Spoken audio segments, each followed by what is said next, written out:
Good morning, folks. Richie Rich here. Today in this video is a part 2 video on the National Hot Rod Association, also known as the NHRA.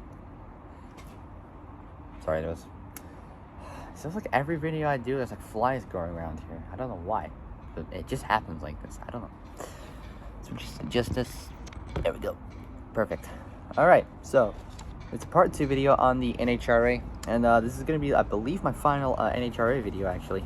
And then after that, I have got, like,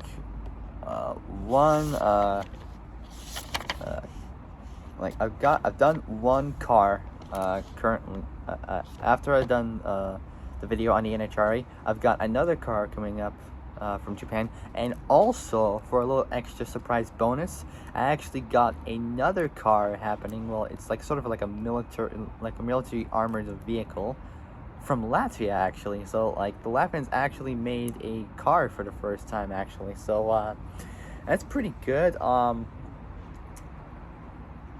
this is gonna be pretty cool. A lot of you might not notice, but I do notice, and I will tell you guys very, very soon. But I'm not gonna tell you now because it's gonna be a surprise right now.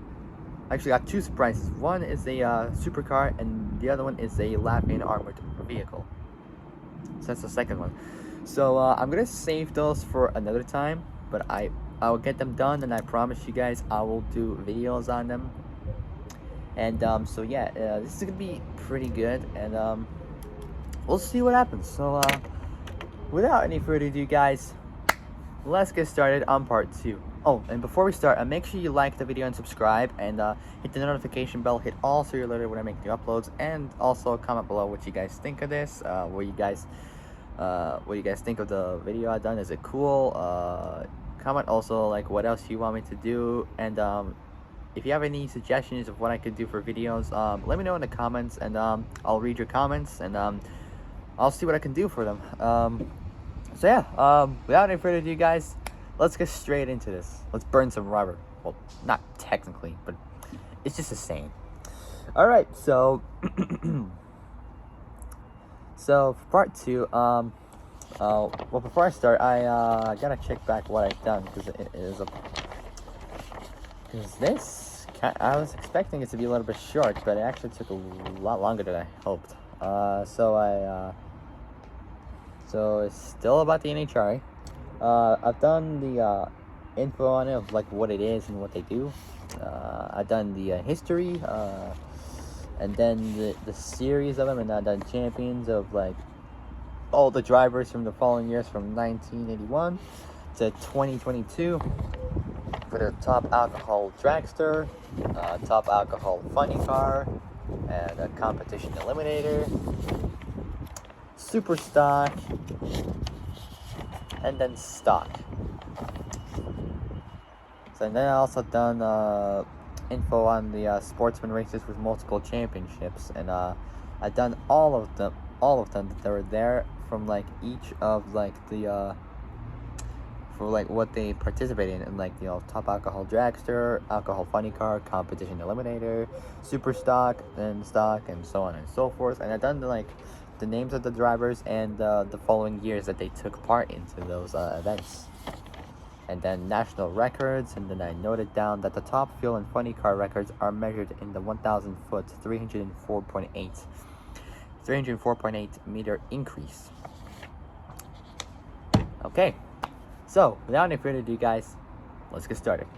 So venues is first, so let's do it. The NHRA has over 100 member tracks across the US. It currently leases In and Out Pomona Drag Strip, Gainesville Raceway, and LOR, which stands for Lucas Oil Raceway. It previously owned NTR, National Trail Raceway, and Atlanta Raceway. Next, we got safety.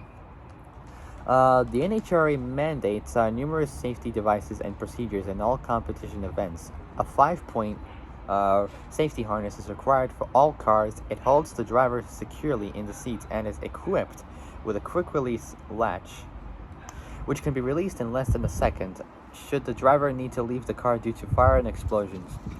Fire suits are required for all drivers in the alcohol and nitromethane fuel classes and the faster gasoline classes.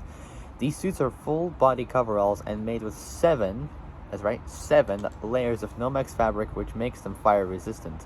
The required suits includes Nomex gloves, foot socks, and head socks actually, which is like, I will call it like a head mask because that's what they put on like whenever they do racing, like for Formula One, NASCAR, rallying, I think, and so much more. They would have to wear those kind of masks and even a helmet as well.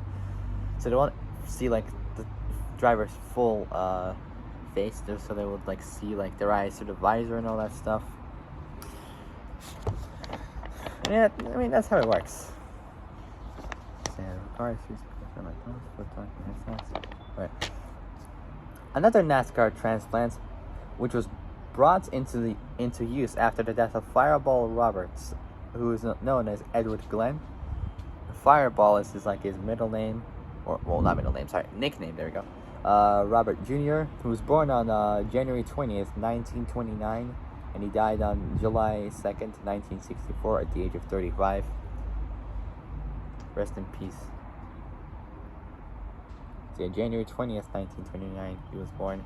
He passed away on July 2nd, 1964, at age 35. So another NASCAR transplant was actually the fuel cell.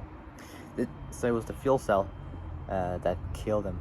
The system was placed into the fuel tanks of non-nitromethane fueled cars to prevent both fuel leaks and explosions. Third is the use of the Hans device, which stands for head and neck support device. So it's like this special kind of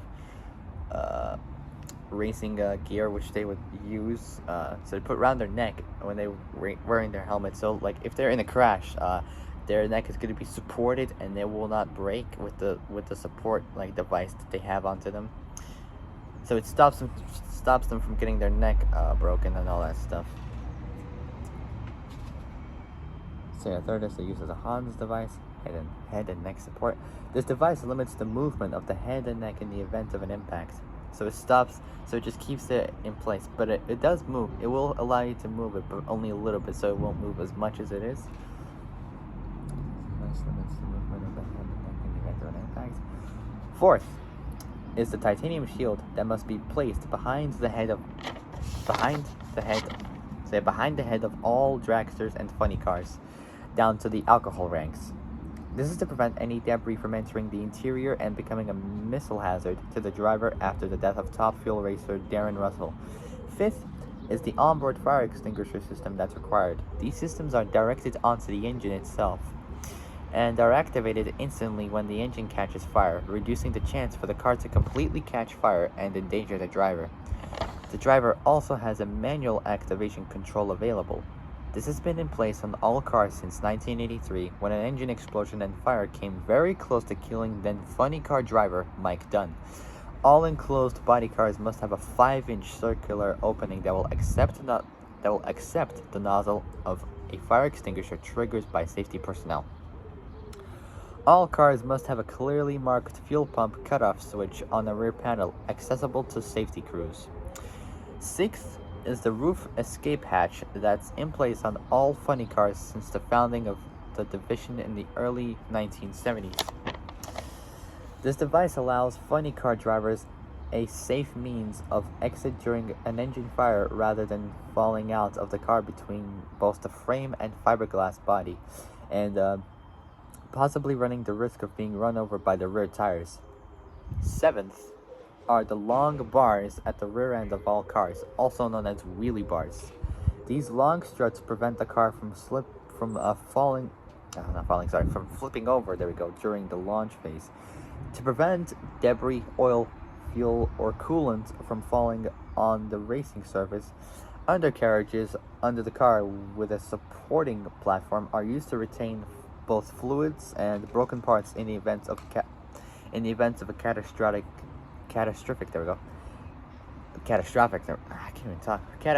engine failure.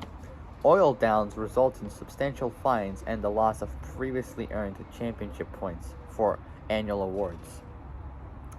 Many cars using the centrifugally Yeah, many cars using this centrifugally activated slipper clutch are now using a retention tube to collect the substantial amount of clutch dust that is produced during each race. Uh, the aforementioned recent practices, along with the long-standing requirements for a Kevlar-style retainer blanket over the supercharger, considerably reduces the potential for both injury and fire, in addition to assuring a cleaner and safer racing surface, resulting in a dramatic reaction in race delays for track cleanup. The rear tires on the car, which are called slicks, due to the fact that there's no tread on them, are specified with safety considerations in mind. So they're like drag tires, basically. These tires are made from a much harder compound than in previous years, so that the tire is resistant to disintegration. In other words, it stops it from like blowing up and like disintegrating and falling apart from like all the rubber and all that stuff. Yeah, so resistant to disintegration. This also came about after the death of Russell. The tires aren't allowed to be inflated under 7 psi, which are pounds per square, like 7 pounds per square inch, which is 48 kPa, for any race at any time. In other words, the tires cannot be underinflated. It cannot go lower than 7 psi of pressure. It has to go a little bit over 7 psi of pressure. So for any race at any time. All cars capable of attending 150 miles an hour, of attending 241 kilometers an hour, 150 miles an hour, require braking parachutes. So like they have like this, like if you would see on the back of like drag racing vehicles, like you would see like they have this huge like kind of like huge round thing in the back. I think, I don't know. Like those like kind of like a huge round object in the back, and when they start to accelerate and they cross the finish line, they start braking. Out comes the parachute, so it actually stops them from braking. So it helps them stop a lot better.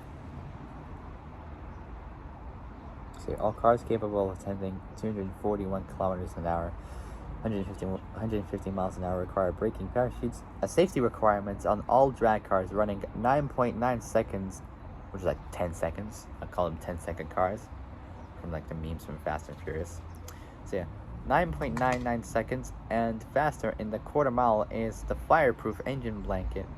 Yeah, the fireproof engine blanket that surrounds the engine block and contains debris in case of an engine explosion.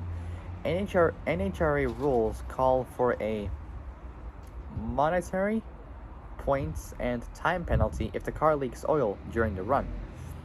During qualifying, the offending team loses its elapsed time and speed for the run. During a race, the penalty is loss of lane choice unless both teams in the ensuing race committed the violation.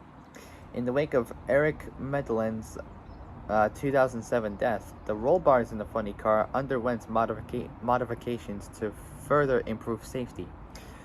They are padded with thick insulation and coated with several layers of Nomex to prevent the padding from catching fire during an engine explosion.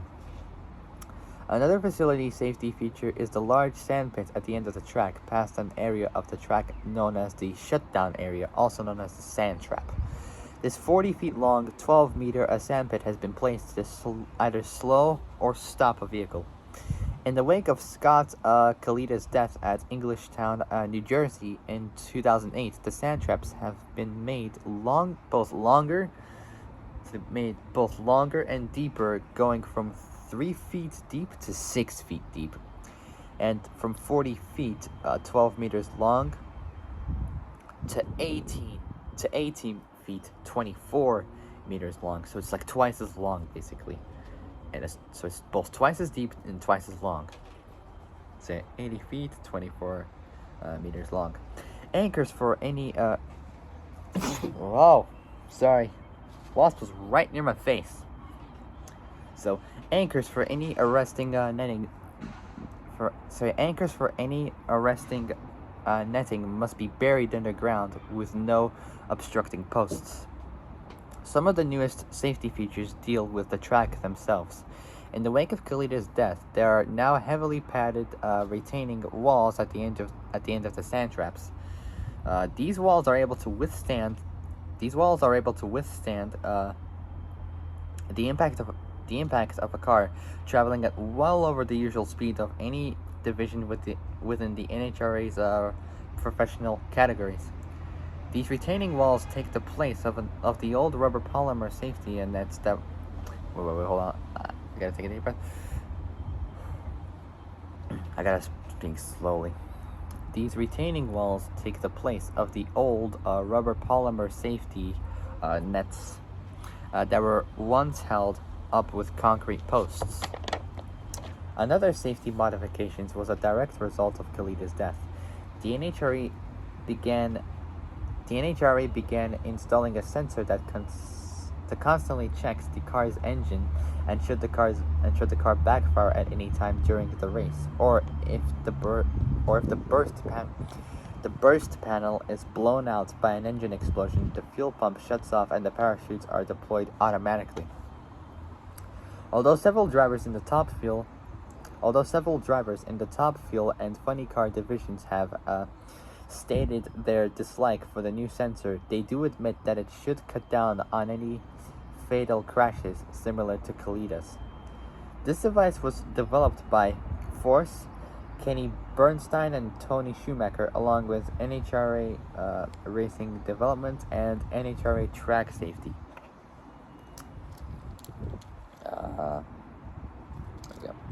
It was implemented at the start of the 2009 season.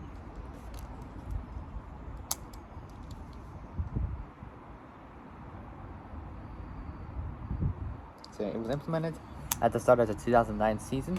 The season is used only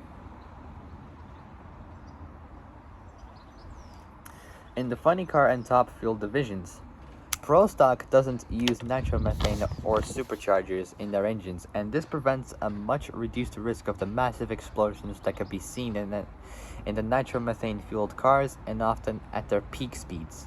Prior to the late 80s, fans could station themselves up to the guardrails so they could be closer to the action. However, in the wake of several rather dramatic accidents on the track, where spectators have been injured or killed, fans are no longer allowed within 75 feet, 23 meters of the guardrail. One of the newest safety requirements came after a near fatal crash, Texas Motorplex in Ennis, Texas, where when John Force's car experienced a severe case of tire shake,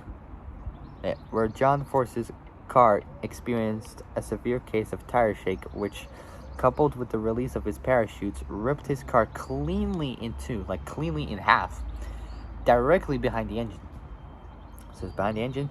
This frame failure exposed him to severe injury with no body or frame in front of his feet, as the severely damaged car grounded to a halt.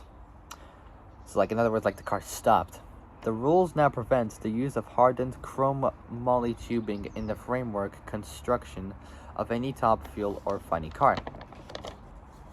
The track length for can't even talk right now. So the track lengths for nitromethane powered cars, funny cars, and fuel dragsters have been reduced to 1,000 feet, 305 meters, to reduce the likelihood and severity of blower and engine explosions and fires at or above 200 miles an hour.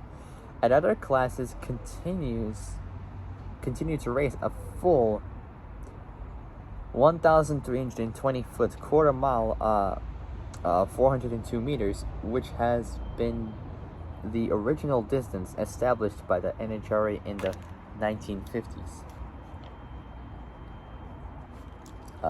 The 2010 season brought a new safety device to top fuel classes. Should the driver be rendered unable to perform the normal shutdown sequence at the conclusion of a run, a pair of redundant transmitters placed 400 feet, 120 meters, and 600 feet, 180 meters past the finish line, will signal an onboard receiver to automatically shut off ignition power and fuel to the engine and deploy the parachutes. The transmitters are designed and placed so as to avoid inadvertent triggering of the automated shutoffs. These transmitters and the receivers that are placed on all cars were designed by NHRA's TSC, which stands for Track Safety Committee, and constructed by Electromotion, and are a direct result of Khalid's death. Next, we got Safety Safari. Within the safety requirements, there's also a full crew of safety personnel called the Safety Safari, whose job is to attend to any fires, clean up the track of debris after an accident on the track, and attend the drivers prior to the arrival of any medical personnel. The Safety Safari has been in place since the late 60s after a rash of on-track accidents caused several promising drivers to retire early. Since that time, the chance of fatal injuries has been decreased but not eliminated. There's also a full staff of EMTs, which stands for Emergency Medical Technicians, on hand at any event on schedule at any given time. These EMTs are usually from the city or county the track is located in, and are compensated by the NHRA for their time and efforts. Aeromedical services are also on hand at the track for airlifting severely injured persons to local hospitals or trauma centers if necessary. The original drag safari began their tour across America in 1954. Included were 4 original members: Bud Coons, Bud Evans, Eric Rickman, and Chick Cannon. Next, we got facilities, and this will be the last one, and boom, we'll be done. My throat is starting to hurt. We got facilities last, so here we go. Let's make this count. Although there are several safety procedures in place to prevent fatal accidents, no amount of safety can completely prevent fatalities on the track. There are notable incidents that took place at NHRA national events or in pre or post race testing after national events. So we're almost done. What I got here is a graph right here. So I'm just covering this up because that's a surprise that I'm going to be showing you guys very soon. What I got here is a graph of like the name of each driver, the location of where they raced, and the year of when they raced. So here we go. So the first one is a sneaky, as they call, Pete Robinson. His location, so that's his name. The location is in Auto Club Raceway at Pomona. I think that's in California. The year is in 1971. So Auto Club Raceway at Pomona, 1971. So, and that was the year actually the Mach 5 Mustang was out, and 2 years before Paul Walker was born. Next we got John Hagen at Brainerd International Raceway, or BIR for short, and the year was in 1983. Next we got Blaney Johnson at IRP Indianapolis Raceway Park in 1996, and we got Elmer Trent also in the IRP Indianapolis Raceway Park. There we go. Also in 1996. Next we got Darren Russell at GIR and at Gateway International Raceway in 2004. Next we got Eric Medlin at Gainesville Raceway in 2007. We got Scott Kalita in Englishtown, New Jersey in 2008. And then we got Neil Parker, also in Englishtown, New Jersey in 2010. Anyway, I got Mark Niver, which is spelled Niver, in Pacific Raceways in 2010. And that is it, guys, for this video. And for my next video, I got two little cars, not, I was gonna say projects, like a little car project I got coming up. What I mean by that is that for my next video, I got two cars I'm doing info on currently. I've done one so far. I'm currently doing one other one, which is actually my kind of favorite car, actually, and it was actually a Latvian type of vehicle. So it's like a military, it's a special military vehicle, which I quite like, actually. It's pretty cool. I've seen pictures of it and I've seen the different types of it. It looks pretty cool. So that will be it, guys. So if you guys like this video, make sure you like it and subscribe, and comment below what you guys think. Hit the notification bell, hit all so you're alerted when I make new uploads, and I will see you guys in the next video. So until then, stay safe, have a good day, and I'll see you guys in the next video. And oh, and before I end, very soon I will be heading again on vacation again, actually, back home to Latvia. I just don't know when, but very soon I will be again. It's like the second time I'm going back this year, actually, so it's pretty cool.